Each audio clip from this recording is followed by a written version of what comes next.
Hello, Top Fan Rivalry followers, supporters, friends, everybody out there. We are so grateful for you. Happy Friday. It is a new weekly review. Jackson and I are here at playoffs because the playoffs, let's be honest, they haven't been that exciting. It's kind of been boring, Jackson. No, I'm teasing. It has been a great playoff series so far. Jackson, good morning.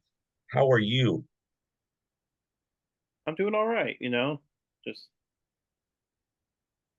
yeah, yeah. Yeah, It yeah, got hot for one day, it's cold again. So, there you go. Well, start us off with your number one then. uh, the first round of the playoffs. I mean, there were some surprises. Detroit getting past Houston was a little surprising. Maybe not so because Houston's now lost what 9 games in a row at home in the playoffs or something absurd. And Kansas City being Baltimore really shapes up for an interesting. I think the AL is very interesting. I think Cleveland, Detroit, and Kansas City can definitely match up with the Yankees. I don't think they're the juggernaut everybody thinks they are. So it could lead to some intrigue on the American League side when it comes to the World Series, seeing as Detroit hasn't won the World Series since the 80s. Cleveland hasn't won one since 1948. And, Kansas City, hasn't been to one since 2015 when they won it. So this is their first time back in the postseason after losing 100 games last year. So I think the American League, it's going to be interesting. It seems a little open at the moment in my eyes, whereas the National League, it looks like it's just going to be a brawl to the end. Um, yeah, yeah, that's a very good way of putting that. I personally, yeah, the American League was a little surprising to me. My number one, I'll lead into. The American League was a little surprising to me, the way that it played out. I didn't expect it to be this.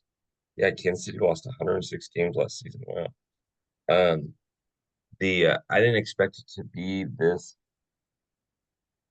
exciting. Um, leading into it, you and I both knew that the Braves were not the Braves, your standard Braves, and they give a good fight in San Diego. They really did give a good fight. That Well, Monday doubleheader hurt. it was a miracle that this Braves team even made the playoffs. Correct, correct. I That's mean, why. yeah, they gave a good fight in game two. So Well, that's why some people might look at it and go, "Oh, the Braves! I can't believe the Braves." No, no, no. This isn't your standard Braves team. This is a Braves team that had literally a revolving door at the hospital. And they got VIP parking because they had so many people on the IR. So, yeah, there's not many teams you can take their best hitter away for 100 games and then take their best pitcher out for after two starts. And, yep. pile on. Austin Riley missing almost 2 months. Ozzy Albies missing over 2 months. Michael Harris missing a month. Yeah. It it's crazy they were in that position. And San Diego's a good team, so San Diego Mm. definitely took advantage of a depleted Atlanta team. The Atlanta bullpen was really good. They just were able to get to the starters and just get ahead and stay ahead. And then game on. So Yeah, my number one is going to be one of the ones that you talked about or you glanced over, which was the Detroit Houston series. Houston, obviously, having gone to seven in a row ALCSs was and being at home was obviously the favorite. The Detroit kids have turned it around in the last 2 months, really. September and August. In July, even at the trade deadline, they let go one of their pitchers. I mean, it looked pretty grim in Motown City there, but they turned it around. AJ Hinch proved to me. Remember, this is the guy who has apologized for the cheating scandal, says that he knew that it went on, he just didn't know what to do with it, right? And frankly, Jackson, what do you do? If you know this is happening in the middle of the season, do you call it out? Because you're going to get fired, and every, every, every single owner in the league is going to look at you as a rat. You're never going to have a job again. You're going to be lucky if you're the assistant JV coach in some small town in Wyoming after that. So AJ Hinch has taken it on the chin. but he managed both of those games very well, especially with a bullpen game. Yeah, Especially with a bullpen game.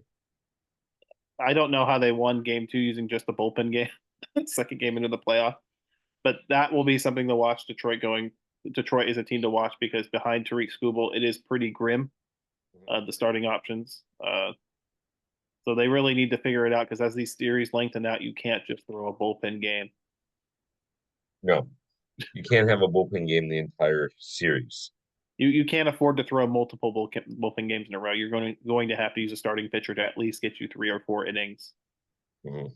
and even then, you're playing with fire. Yeah, yeah, yeah. You're dancing with the devil in the pale moonlight, as they say Like in Batman. in a 7 game series, the more that these players see relievers, especially on consecutive days, the more hittable they start looking. That's how good Major League hitting is nowadays. It's not I remember 20 years ago, you'd bring in there was the bullpen, you just go your eighth, ninth inning guy, they'd be unhittable. Mhm. Nowadays, hitters are so good at adjusting to velocity and break. It's even on back-to-back days, hitters will remember what they saw the night before and be able to adjust. So it's Just I think people say saves are overrated, which may be true, but closers are not. So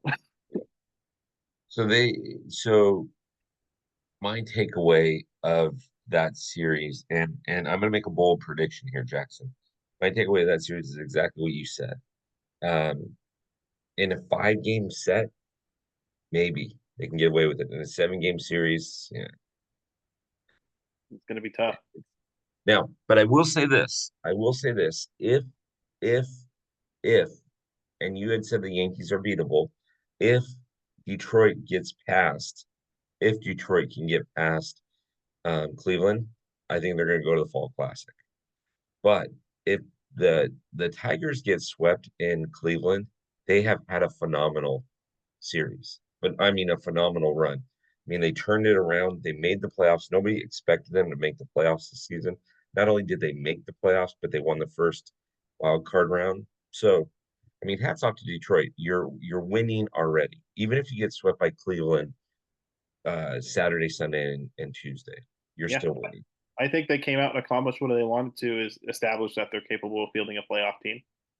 And they will have some money coming off the books this offseason where they can really kind of go out and maybe get some guys. There are some free agents. I won't talk free agents now because we're still in the middle of the playoffs. But there are some free agents out there that could definitely help Detroit's lineup. Yep. So it'll be interesting to see how a series against a division rival such as Cleveland, who was very good this regular season. Mhm. Really good pitching, really good bullpen. I think Cleveland has the same weakness as some of these other teams in the playoffs. Is do they have enough hitting against the elite pitching? You know, Yeah, yeah, but 100%. it remains to be seen. But I feel like the AL is very wide open because as much as people want to treat the Yankees like they're the 2000s Yankees, early 2000s Yankees, I think this Yankees team is very beatable, especially at the back end of that bullpen. There are some question marks. Yeah, yeah. Yeah, agreed. Agreed. Okay, what you got for me? Number two, hit it Uh, up. num- Number 2 is National League, the NLDS. I wouldn't be surprised if there is a brawl in both series. The Mets playing the Phillies and the Dodgers playing the Padres. These are going to be two really hard fought, high emotions, high stakes series. I think both the Padres and the Mets starting on the road are definitely looking to steal one on the road because if they can do that, they definitely have a shot in the series. I think that is the key.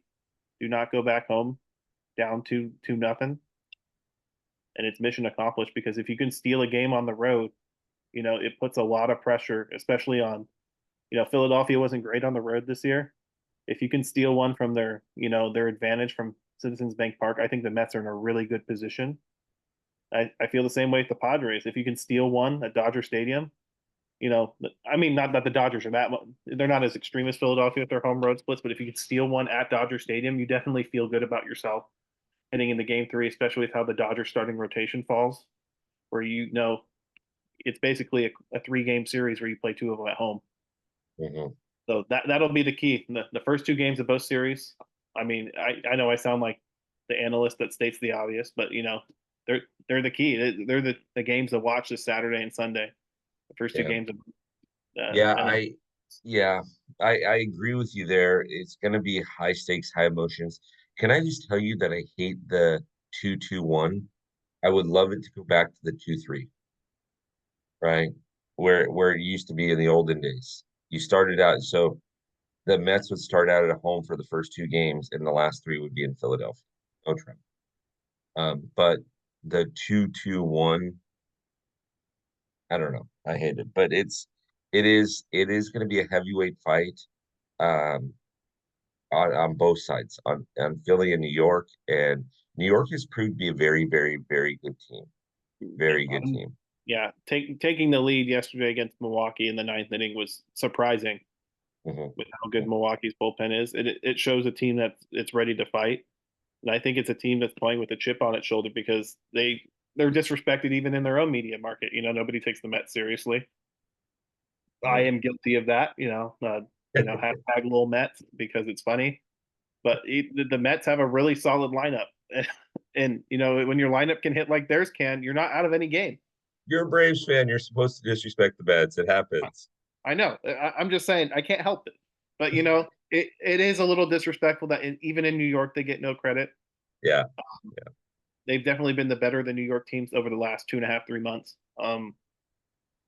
But yeah, I don't think it's as cut and dry as people think. A lot of people are talking, Dodgers, Phillies, NLCS like it's that. I think there's going to be two series that probably go 5 games. Yeah. Yeah. No, and honestly, yes. And MLB has their shot right now because you have an old school rivalry in Kansas City, New York, right? You have the Dodgers Padres, you have the Mets Phillies. There's not, even though it's divisions, Tigers, Cleveland, it's that's not a rivalry, really. I mean, remember, Kansas City and New York played each other a bunch in the 70s and 80s. Look at what George Brett said yesterday, right? I hate the Yankees. Right? Yeah, you So could even look at players. Bo Jackson didn't want to move from Kansas City to the Yankees because he hates the Yankees. yeah, It's instilled in Kansas City's culture to hate the New York Yankees. yeah. So the key component though, the MLB's got what they wanted. Now, no disrespect to the Diamondbacks, no disrespect to the Rangers, but that wasn't a huge. Those weren't two very big markets, and viewership would. Now, I thought that World Series was amazing last season. You missed a good World Series. You sat that one out. Sorry about your luck. I mean, you missed a great series. But in this scenario, um,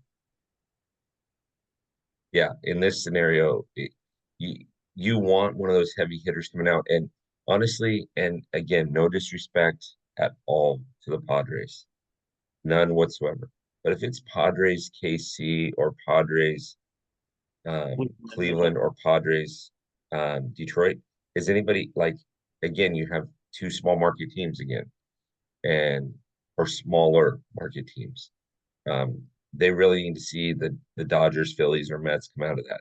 And the best thing that could being a homer, right? A little bit. This is going to sound being a homer, but the best thing that could happen probably is a Mets Dodgers championship series and a Dodgers Yankees World Series because you have LA versus New York and David versus Goliath type who Yeah, would go last. I mean, as a pure baseball fan, I think San Diego, Cleveland would probably be the most high stakes one, seeing as Cleveland hasn't won one since the year after integration, and San Mhm. Diego's never won one.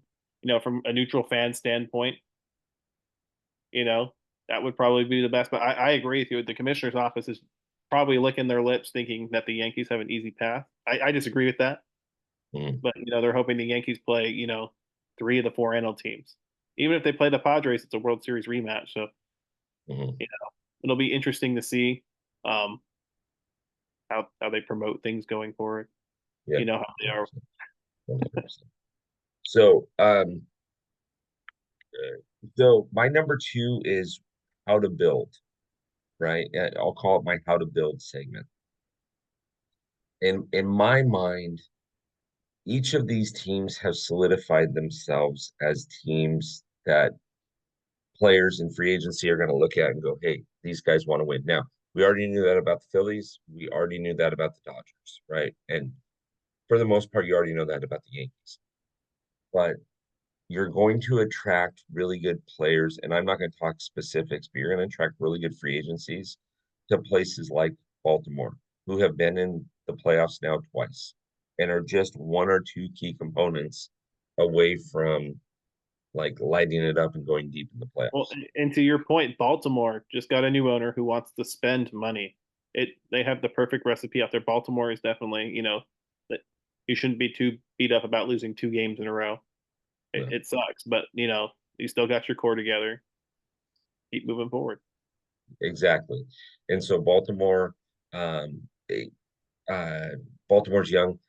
Detroit is young, but they've proven that they are trying to win, and so that is an amazing thing. They can go out and get a pitcher to something, but they play in a division which, arguably, even though you have three teams in that division, arguably there's not a day or a Goliath in that division really.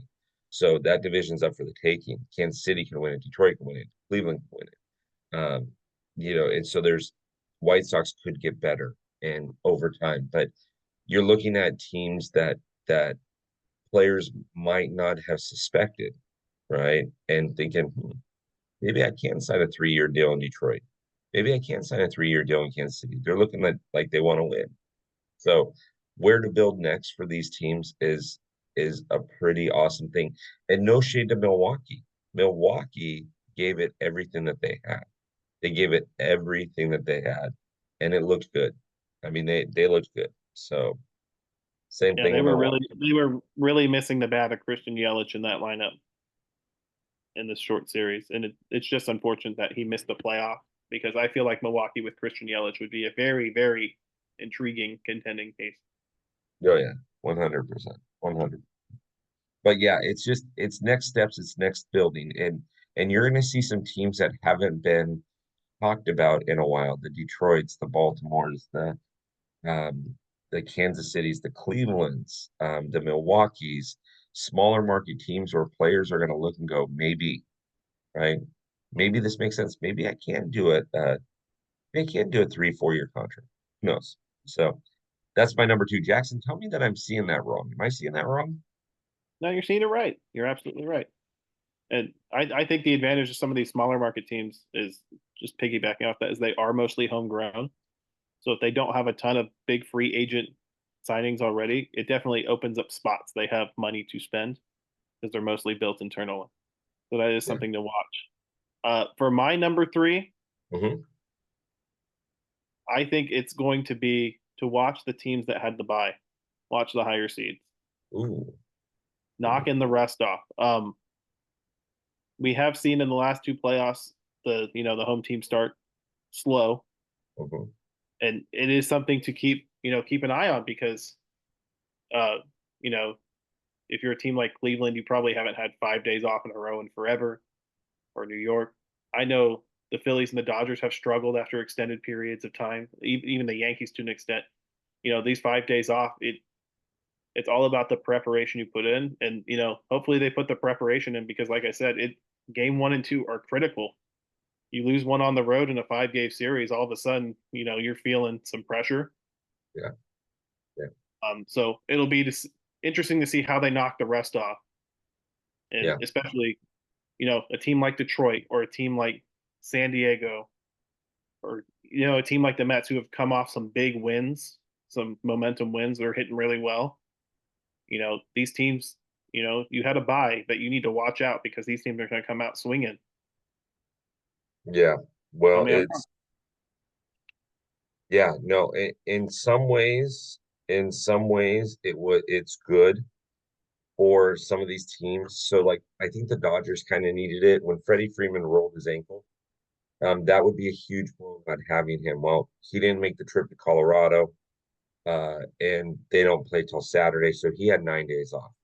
That was that was actually very well needed for him. He can, but you're absolutely right. There's no way, there's no how, there's no nothing. Simulated games don't matter. You can do as much preparation and things like that, but you don't have 56,000 people in the stands watching you play a simulated game. You don't have your traditional umpires. You don't have those things. Now, it does hone your craft, but it doesn't make you, in my opinion, any better.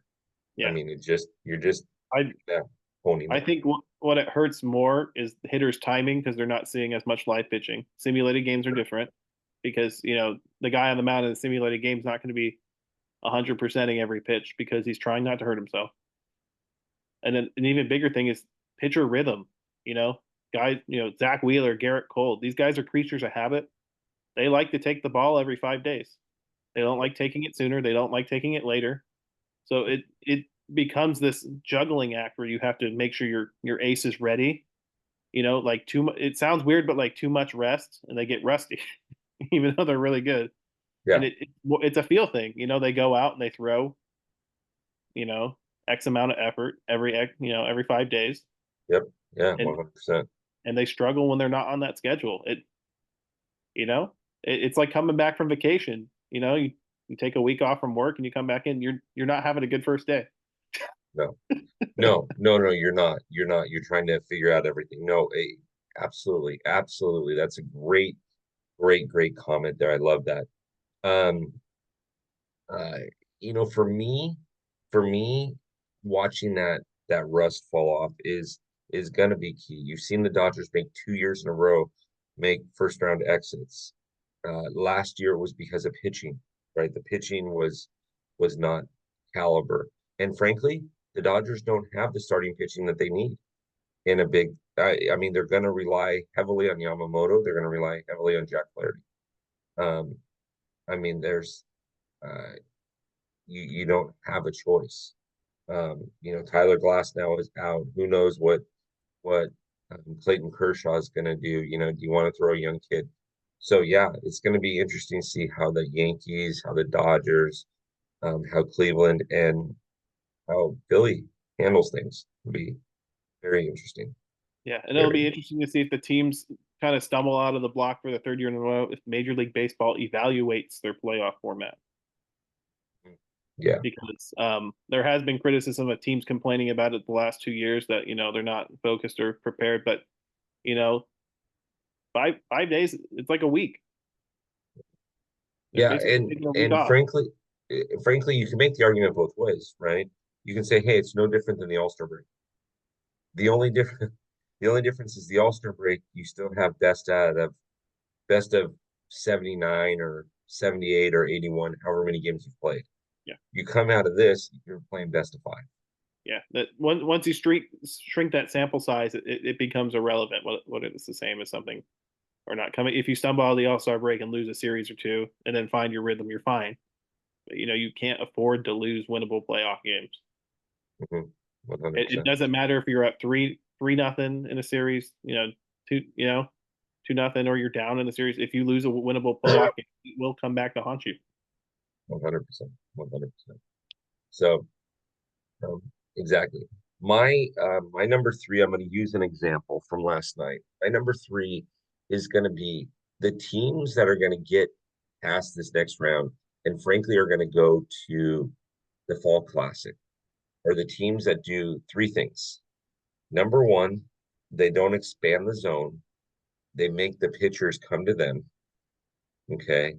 Number two, you get actually, I'll call it four things. Number two, you get the pitcher deep in his pitch count early in the game and get into the bullpens early. Number three is going to be playing small ball. Recognizing the fact that bunts don't hurt you. You can lay down a bunt, a sac fly, things like that. And number four is uh, mental awareness and lack of mental mistakes. And so it's just that simple. Now, last night, when you look at the Mets game, Quintana, both starting pitchers were pitching amazing, but Quintana was getting guys to chase his slow curveball down low in the dirt. And it looks like a strike coming out of his hands. And I recognize the fact that you only have less than a second to respond, right? And it looks like a strike coming out of his hand. But if you go back and you watch some of his strikeouts or some of his swing and miss pitches, they were balls. They were out of the strike zone. And Baltimore was expanding that strike zone. Now, There was a couple of great at bats by not Baltimore, Milwaukee. Walking. Milwaukee had a couple of great at bats yesterday where one person had like 8 or 9 pitches deeper in the game with Quintana, which was great. But the one play that I will not forget, it didn't end up hurting Milwaukee. Did you watch the game last night? Uh, I opted to watch Thursday Night Football. Sorry, What Thursday night football? the Pure. Falcons were playing. Oh, there you go. So, I promised my brother I'd watch which brother? Henry. All right, all right. I like him. It's okay. Um, but you have there was one play. It didn't end up hurting Milwaukee, but it could have. So Jackson, when you manage a game, if you're a manager of a team, especially in a playoff scenario, how big is being down 2 runs versus being down 3 runs? Uh, it feels like a hill to a mountain. 3 runs is infinitely worse, Mhm. Even though it's 1 run difference, it's infinitely worse, right? especially So in the playoffs when you're playing teams that have good pitching. correct, correct. So you've got a runner on second base last night with um with 2 outs. Runner on second base. Pete Alonso has already hit his home run. Okay. So the Mets got a runner on second base. They're up 3-2. Sterling Marte hits a ground ball between second and first. Um, Winkler is going to easily score. He's already touched third base and he's halfway to home by the time the outfielder gets the ball. Okay. Outfielder chucks it into home. This is the cutoff man. Where does Sterling end up? Ends up at second base. Mm-hmm. So now you're down 4-2. Now they pulled the pitcher, the next batter swung at the first pitch and flied out. But imagine if that next batter would have gotten a base hit, right? If that right fielder recognizes, hey, I'm not going to get this guy up. I get it, it's emotion, it's a lot of things, right? But if I'm not going to get this guy at home, I'm going to hit that cutoff man. Because Sterling, like he literally Marte was rounding first, and when he saw the ball wasn't going to get cut off, it was going all the way through. He didn't hesitate. He kept going. And so mental mistakes like that can cost a team drastically. And when you're in a best of 5, best of 7 series, and you're down 2 games to 1 in a best of 7 series, and that happens, and let's say that happened and they got a base hit, and now you're down 5-2. Well, now you're gonna be down 3 games to 1. So, anyways, that play drives me nuts. It just drives me absolutely batty. He had no shot for him at home, by the way. None. Yeah. Jackson. Yeah. At worst, you need to throw it through the cutoff man. You know, Yeah. it, and they teach you that in Little League. I think that's really important. I think that's kind of just been our overall theme of the podcast today is, whoever plays the best fundamental baseball will win. Yeah. Yeah. I'll tell you, I watched both Braves Padres games. The Padres executed with the runners in scoring position. Mm, You know, yeah. that's who wins ball games. You can't leave runners on. You can't let pitchers off the hook, and you most certainly cannot. After conceding runs, go out there and swing at everything. Yeah. And Yeah. give the other team's pitcher a quick inning. You need to be able to respond. You need to put some pressure on the other team. And You know, and I totally get the emotion and everything like that. And I get what the right fielder was thinking. He was thinking, hey, if I can get this guy out, we're only down 1 run, and we go back in with an emotion, yada yada yada. But there was no chance. There was no chance for him to get him. None whatsoever. yeah. It was just a bad fundamental play. Now, it didn't end up hurting him. I was on the phone with the Mets fan at the time, and I just laughed. I told him, I'm like, look, they just gave you another run. All you got to do is put the ball in play. They just gave you another run. He's like, where was the cutout point? I didn't even. Yeah. Anyways.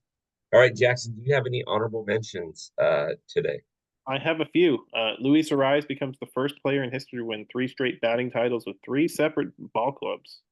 Mhm. So, you know, the art of singles hitting is dead. Um, like I like guys cranking home runs. I think contact hitting is definitely something. is it's a lost art. I mean, Arise hit 372 with runners in scoring position. So anyone who thinks that, oh, he only hit singles is bad, come playoff time, he is a thorn in your side with runners in scoring position. So I want to throw out there one that just happened that I got the notification on it, just finalizing just this minute, fresh off the press, is Terry Francona is the new manager of the Cincinnati Reds. Mhm. So that'll Yep. be, we'll talk about more of that in the off season. And then another thing to really talk about heading into the off season is the development of the new Tommy John surgery. I don't know if you heard about this, Bill. Mhm. Uh, Christopher Ahmad unveiled a couple days ago. They're calling it Tommy John 3 or the triple Tommy John surgery. It's a revolutionary new Tommy John surgery that they feel it builds upon the brace surgery and will allow pitchers to come back at the same strength. Mhm. So Okay. it'll be something interesting to watch for moving forward. In the development of sports medicine, this is a really big game changer for baseball as we move to combat the epidemic that is blow your elbow out every season. Yeah. Um, but Well, yeah, so exactly. those are my three honorable mentions. I don't know if you got anything. I do. I have just one. All right. Um, I know everybody's given Pete a lot of credit for his home run last night. But if you there's two examples that I can give. If you are a high school hitter or even a college hitter and you're trying to figure out how to hit the ball, look at that at bat last night from Pete Alonso and look at the at bat in game one last year by JT Realmuto of the World Series. Or no, I'm sorry, not last year, the year before. Both players hit the ball oppo and they hit it out of the yard. Now, I'm not talking about hitting that ball out of the yard, I'm talking about going with the ball. Pete Alonso had a fastball on the outside part of the plate. He went with it and took it out of the yard. Had he tried to pull Was it that, not a? I thought it was one of those Devin Williams changeups that. it may it I thought it was a fastball. I could be wrong, but he was on the outside part of the plate. It was on the outside part of the plate. And so had he tried to roll that over and um tried to pull it, there's a very good chance that the Milwaukee Brewers would be advancing because he would have grounded into a 6-4 to end the game. So if you're looking for fundamental hitting, look at those two at bats. I don't know if you remember the JT Realmuto game one that he hit right field. I think I do. Yeah, 2022. That was absolutely amazing. So yeah. Anyways, that's an honorable mention for me. Jackson, we are going to do this again next week. Be prepared, everybody, because we might be talking about who's advancing to. Actually, we will be talking about who's advancing to ALCSs because I just looked at the schedule, and so yeah, Yeah, they start next Friday, I believe, don't they? they do, they do. So, It's like we planned this out or something. All listen, it's awesome. We're just awesome. All right, Jackson, I will see you back on Friday. right. See you All right, soon. have a good one.